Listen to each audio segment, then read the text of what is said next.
10 minutes plus un tour, c'est ce que durera à nouveau cette ultime manche qualificative au menu de cette journée de samedi. T contre F dans cette catégorie senior, dont le leader au point, après avoir remporté 5 manches en 5 victoires en 5 manches, devrais-je dire, eh bien, ce n'est autre que Ian Ekmans du team EGP. C'est lui qui s'élancera en pole position de la finale A, qui, eh bien, en catégorie senior, s'élancera sur le coup de 17h10. Rendez-vous est pris. Avant ça, nous aurons les juniors, évidemment, avec la finale A 16h10 et la finale B à 16h35. Rendez-vous est pris également. En attendant, eh bien, il nous reste à clôturer notre série de manches qualificatives et d'établir la hiérarchie définitive sur la grille de départ des différentes finales en senior. Clément Outran, Kevin Lantinga sur la première ligne de cette grille de départ. Ellie Goldstein, Noah Maton sur la deuxième, suivi de Clément Massot et Ali Privot. Nous aurons ensuite Mathias van de Kerkhove et Enki Kalteren, François Delati et Mirko Rutter, Sanabel Briand et Thibaut Guélade, Mathieu van de Kerkhove et Lucas Degrange, Victor Koulmala, Florent Dierda, Justin Labranche et Dylan Visser, Kola Yoshida et Tess Verskor, Xinan Bone et Wood Reader, Kevin Baker et Christophe Bingham. 24 pilotes qui composent cette grille de départ, prête à s'élancer à l'extinction des feux. La formation de la grille à nouveau qui me semble correcte. On est parti. Green, green, green. Il y a un superbe envol évidemment de notre poleman Clément Outran sous les couleurs du team VDK Racing. Son ancien équipier Ellie Goldstein qui prend l'aspiration à l'intérieur et qui en profite pour se glisser en deuxième position devant Kevin Lantinga. Quatrième place dans les mains de Heidi Privot, je pense, devant Clément Massot et le reste du peloton. Ça se passe plutôt bien, pas trop d'accroche ni de touchette dans ce premier secteur à l'assaut du raccordement. En enfila évidemment, alors que le soleil fait sa réapparition sur le karting des Fines de Mariembourg. De bonnes nouvelles, de bon augure en vue des 4 finales qui nous égayeront pour la fin d'après-midi. Dans l'enchaînement de l'épingle à cheveux, c'est ici évidemment que bon nombre de pilotes peuvent faire la différence. Tous ces concurrents qui savent qu'il s'agit de la manche décisive par excellence. Raison plus pour ne pas commettre d'impair, ne pas mettre de roue dans le bas-côté, ne pas trop flirter avec les limites du règlement en termes de pilotage. Il faut capitaliser sur le résultat, capitaliser sur ce qui s'est fait jusqu'ici. Un dernier résultat dans la poche, une qualification confirmée, on l'espère, en finale. Et à la corde, ça passe pour Enki Kalteren sur Ali Privot. On a tenté de résister. Le pilote français, mais n'a rien pu faire sur la fougue du pilote néerlandais du team RSD. Alors que Clément Massot s'est infiltré en 3e position à la poursuite d'Ellie Goldstein. Clément Outran donc en tête pour 6 petits dixièmes. Dès que possible, évidemment, Clément doit prendre la poudre d'escampette avec un adversaire comme Goldstein juste derrière. Il doit faire en sorte de mettre autant de distance que possible entre lui et le pilote Télécarte. Mais Goldstein n'entend pas de cette oreille, évidemment, après les ennuis de sa précédente manche qui n'avait terminé qu'en 14e position pour avoir été un peu chahuté justement dans ce secteur, le 3e à la sortie de l'épingle. Eh bien, il a faim de revanche, le leader du championnat. Cette 2e place qui pourrait facilement se transformer en première à condition d'aller bien chasser de près sur le terrain du pilote VDK de tête. Clément Massot donc qui accompagne le pilote belge. Oh, nous avons malheureusement un souci de pare-choc pour un des pilotes là-bas, vous l'avez vu tourner dans la dernière courbe, le virage numéro 12. On va voir de qui il s'agit. Alors que derrière, eh bien, ça passe en 3e position pour Enki Kalteren qui vient de ravir la position à Clément Massot. Et superbe dépassement derrière également. C'était, je pense, de la part de Noah Maton sur Mathias van de Kerkhove. On va revoir ça d'ici quelques instants. Mais Ali Privot, pendant ce temps-là, qui a perdu quelques plumes dans la bagarre et qui est passé en 6e position. On va refaire le pointage au terme de ce tour. Et attention, changement également. Ellie Goldstein qui se fait doubler pour le gain de la 2e place. Et bien voilà, Clément Massot. Mais Goldstein qui contre-attaque, et bien ça s'est fait en l'espace de quelques mètres seulement. Goldstein qui est toujours bien en 3e position, pardon. Donc c'était une petite illusion d'optique sur le coup, mais Clément Outran pendant ce temps-là mène toujours le bal avec une foule de poursuivants qui tentent de lui donner la chasse. Mais Clément Massot et Ellie Goldstein en pleine explication. Avec c'est Enki Kalteren maintenant qui a pris la 2e position, effectivement. Donc on avait d'abord vu l'attaque de Clément Massot sur Goldstein, mais Enki Kalteren était là en embuscade, prêt à profiter de la moindre opportunité, ce qu'il vient de nous faire, le pilote néerlandais. Regardez comme il est proche et menaçant là-bas dans le virage numéro 3. Goldstein sait évidemment, connaissant toute la rapidité de Enki Kalteren avec qui il était monté sur le podium en Yamaha Euro Series il y a quelques mois de cela sur ce circuit de Mariembourg. Goldstein sait évidemment qu'il doit rester au contact un maximum parce que Kalteren prend la tête directement dans l'épingle à cheveux et Clément Outran qui contre-attaque. Belle manœuvre de la part de l'ancien champion junior. Ça ouvre la porte pour Ellie Goldstein. Il y a contact. Contact entre Goldstein et Enki Kalteren. Kalteren qui perd gros dans la bagarre et qui passe de la 3e à peut-être même la 6e, voire la 7e position. Aïe aïe, tout s'est écroulé en l'espace de quelques instants pour le pilote RSD Karting. Il y avait une ouverture, les Gauchers a plongé dedans à l'entame du troisième secteur. Il y a eu un léger contact, semble-t-il. Et Calteren s'est retrouvé en perdition à l'extérieur de la piste. Il faudra qu'on revoie ça. Et pendant ce temps-là, la bagarre continue. En troisième position se glisse Mathias Van de Kerkhove. Van de Kerkhove qui prend l'avantage sur Clément Massot. Ali Pruvot dans le bon groupe de tête également devant Noah Maton. Ils sont tous dans la même image de ce top 6. Puis nous avons Enki Calteren qui mène le second wagon en 7e position. Suivi comme son ombre par Mirko Wouters. Nous avons Thibaut Guelad également, le représentant du team GEPA Racing, qui a connu une manche qualificative assez difficile précédemment aujourd'hui. François Delati qui ferme la marche en 10e position. Eh bien, chacun son tour parmi les favoris d'avoir son lot de mésaventures. Après Goldstein, autour de Calteren en tout cas, d'avoir un début de manche pour le moins chahuté. Et Yannick Mans avait eu son lot de soucis dans sa confrontation précédente, ce qui ne l'avait pas empêché de remonter et de gagner avec de la marge sa 5e et dernière manche qualificative. On n'en est pas encore là. 5 minutes plus un tour.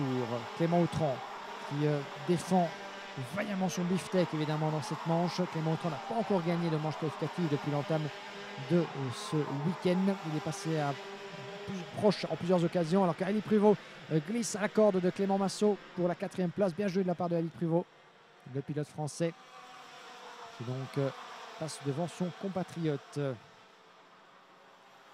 On va voir ce que François Delati, donc vainqueur de manche précédemment, le pilote du team CG Racing, va pouvoir faire face à Ilan Couture. Regardez comme c'est serré là-bas entre François, entre les quelques pilotes là-bas qui sont relativement serrés dans ce peloton. Très serré là-bas, donc on le disait avec Ali Pruvot qui est juste pris là-bas dans le ventre mou de la bête en quelque sorte. On refait le pointage sur les différents écarts. Clément Autran qui se maintient en tête de la meute. 3 dixièmes d'avance sur Goldstein. 3e place pour Mathias Van de Kerkhove. 4e position pour Ali Pruvot. En pleine bagarre avec Clément Massot. Garano Amaton également qui s'infile dans la bagarre et qui voudrait bien avoir son mot à dire dans cette lutte pour la 4e place finale. Ils sont 5 voire 6 dans la même image avec Ali Pruvot, Clément Massot, Noah Maton, Thibaut Guelad, Mirko Wouters. Nous avons également Annabelle Briand qui se glisse en 9e position devant François Delati. Ces deux-là sont plus à bonne distance, mais ça peut basculer à tous les étages. Et devant également, ça peut aussi aller à gauche comme à droite entre Goldstein et Mathias Van de Kerkhove. Passionnante fin de manche qualificative, à la fois pour la bataille pour la victoire, puisque rien n'est joué pour Clément Autran. Il n'a que 3 petits dixièmes d'avance sur Goldstein qui se maintient dans son sillage malgré la pression que lui inflige Mathias Van de Kerkhove. On sent évidemment toute l'expérience du champion de Belgique de pouvoir gérer ce genre de situation sous tension. On fait le pointage. Goldstein qui tente de gagner un petit peu quelques précieux centièmes en vitesse de pointe. 3 dixièmes toujours. Et le dépassement là-bas à la corde de Clément Massot pour Noah Maton. Brillamment exécuté de la part de Noah. Mais Clément Massot qui contre-attaque directement au freinage suivant. Guerre à la touchette évidemment. Massot contre Maton. Et regardez qui pourra en profiter. Thibaut Guelad. Le retour du pilote GEPA Racing. Thibaut Guelad qui revient du diable Vauvert puisqu'il était bien loin sur la grille de départ. Il était seulement 12e à l'extinction des feux. Et le voilà installé en 6e place avec 2 positions qui lui tendent les bras. Il doit résister pour ça au retour de Mirko Wouters depuis la 7e place, le pilote GP. Puis nous avons Annabelle Briand. À nouveau une excellente remontée de la part d'Annabelle Briand qui était 11e sur la grille, qui déjà s'infile dans le top 10 avec un top 8 potentiellement. Elle avait perdu gros dans une position similaire lors de sa manche précédente après un contact, un double accrochage assez impressionnant avec François Delati dans le passage de l'épingle à cheveux. On va voir ce qu'il en sera ce coup-ci. 2 minutes 31 et un tour et ça passe à la corde à nouveau pour Noah Maton. Mais regardez Clément Massot qui intelligemment contre-attaque et Noah Maton qui est furieux d'abord et qui lui gesticule. Mais qu'est-ce que tu es en train de faire? Continuons de rester, il faut cesser de se battre, il faut continuer de rouler en concert comme ça sans s'attaquer, puisque à force de faire ça on se retrouve comme des véritables proies pour tous nos poursuivants derrière. Et Clément qui n'entend pas de cette oreille évidemment. On est là pour se battre, on est là pour aller chasser la position. Regardez comme c'est serré là-bas avec Annabelle Briand qui tente crânement sa chance également, avec François Delati et Mirko Wouters également dans la même image, dans le même groupe. Mon Dieu que c'est serré entre tous ces protagonistes. On n'a pas encore tout vu dans cette finale, dans cette dernière partie, cette partie finale de manche qualificative. J'ai l'impression que c'est à chaque manche, en tout cas, on a comme des avant-goûts. On a comme des avant-goûts de finale à ce niveau. Tant la tension est certaine, tant les batailles sont multiples dans ce peloton de la catégorie senior. Restez bien avec nous en tout cas, parce que les 4 finales qui nous restent promettent d'être tout aussi passionnantes et excitantes. Chacune de ces finales vaudra son pesant. Et ça passe à la corde là-bas sur Thibaut Guélade, le 383. C'est Annabelle Briand qui se défait du pilote belge pour la 6e place.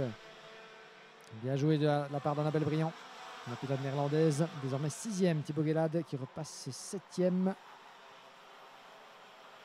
Ça se tient dans un mouchoir de poche pour l'instant. Alors que devant, eh bien, ça reste aussi en train de s'observer. Jusque quand le bal d'observation va-t-il se poursuivre? C'est ça la question, puisque moins de 2 dixièmes sépare Clément Autran de Ellie Goldstein, avec Matthias Van de Kerkhove à 3 dixièmes. Donc ça peut encore basculer. Ça peut encore basculer de la lutte pour la victoire et pas seulement pour les places d'honneur dans cette manche qualificative.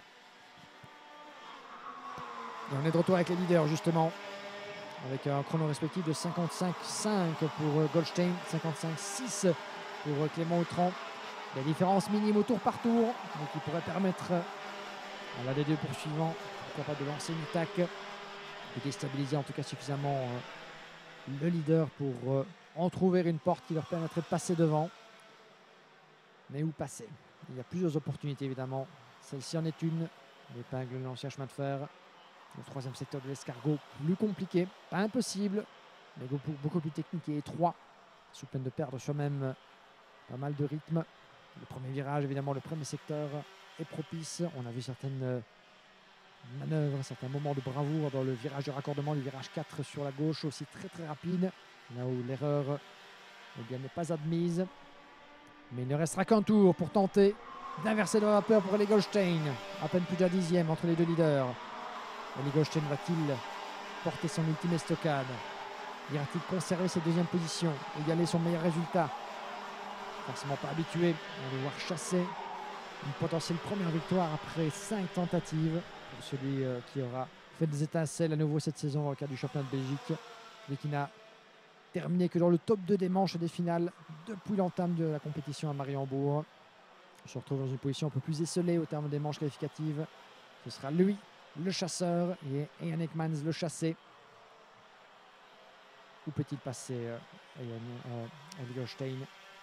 Je pense qu'il va sagement rester derrière. Un coup d'œil au-dessus de son épaule dans ses rétroviseurs et Matthias Van de Kerkhove est hors de portée. Ce sera la 2e place comme résultat final. Ce sera l'assurance d'un bon résultat pour finir. Et Clément Autran qui remporte pendant ce temps-là sa première victoire de manche qualificative pour conclure ces séries de courses qualificatives avec la manière pour Clément Autran qui aura résisté jusqu'au bout. Au retour de Ellie Goldstein, Goldstein qui donc joue placé et qui a des calculs préalables à l'appui. On a sans doute estimé qu'une 2e place était certainement plus sage que tenter le tout pour le tout au risque de la perdre au profit d'une victoire qui n'aurait peut-être pas changé grand-chose. On refera évidemment nos calculs et le compte de l'attribution des points et de l'établissement de la grille de départ finale dès que tous les résultats seront officiels. Voilà pour ce qui est du résultat sur la piste de cette ultime manche qualificative. Clément Autran vainqueur pour la première fois du week-end devant Ellie Goldstein, Matthias Van de Kerkhove, Noah Maton, Clément Massot, Henki Kalteren, Thibaut Guélade. Annabelle Briand, son meilleur résultat en 8e position devant François Delati, Ali Pruvot 10e, suivi de Mirko Bouters, Florent Dirda, Kodai Yoshida, Luca de Grange, Dylan Visser. 16e place pour Tess Verskoor devant Wood de Rieder, Matteo Van de Kerkhove, Victor Koulmala, Christophe Bingham, Xilian Bonne, Justin Labranche, Kevin Baker et un abandon, vous signalez, celui de Kevin Lantinga, malheureusement pour le pilote Energy Crossé Benelux. Chers amis, voici donc qui conclut